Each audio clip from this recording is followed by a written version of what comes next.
I used to make oats so differently, but once I tried making my oats like this, I am never going back to another method. It is super creamy, so high in protein and fiber, and honestly, so delicious. Start out by getting a pot and add in 1 cup of oats. Then add about 1 teaspoon of cinnamon and a pinch of salt. It does look like a lot of cinnamon, but once all of these elements are combined, the flavor is actually not overpowering.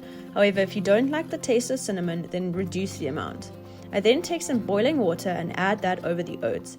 I usually just coat them first, as I'll add in some more water later when cooking them. Then place a cloth over the pot and let them sit and soak for about 10 minutes. This just starts the cooking process and softens them before taking them to the stove.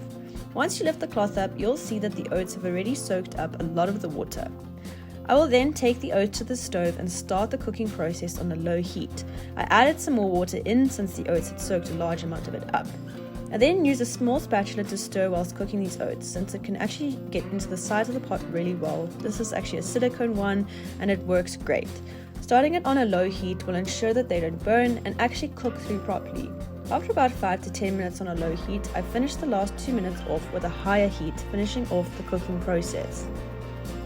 Then grab a bowl and add 1 cup of double thick yogurt. Personally, I love the taste and creaminess of this kind of yogurt. However, if you are trying to make a lower calorie option, then use a fat-free yogurt instead.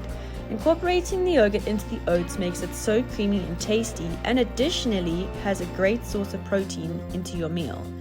I then added half of my cooked oats to this yogurt. This amount makes 2 bowls, so I'll use the remaining oats for a second bowl as meal prep or for a second person.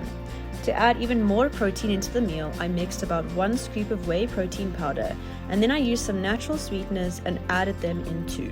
Then give it a good mix and you'll start to see that it combines really well, leaving you with a silky and smooth texture. Top the oats with the fruits of your choice. Today I used bananas, strawberries, and then added some chia seeds, a drizzle of honey, and some cacao nibs. I find that these add a really nice crunchy chocolatey flavor. But for a second option and a slightly different flavor palette, I added some coconut flakes, banana, and strawberries. That also worked out really well, but you can use whatever fruit that you have. And now you've just made the creamiest oats that not only taste amazing but are high in fiber, protein, and are perfect for a breakfast, a snack, or even a healthy dessert. With incorporating the cinnamon, it adds a great source of antioxidants which help with inflammation, can reduce cholesterol levels, and improve gut health. And by using the yogurt, you've incorporated a great source of protein which also helps you feeling fuller for longer. I hope you enjoy them as much as I do, and let me know in the comments if you decide to give it a try.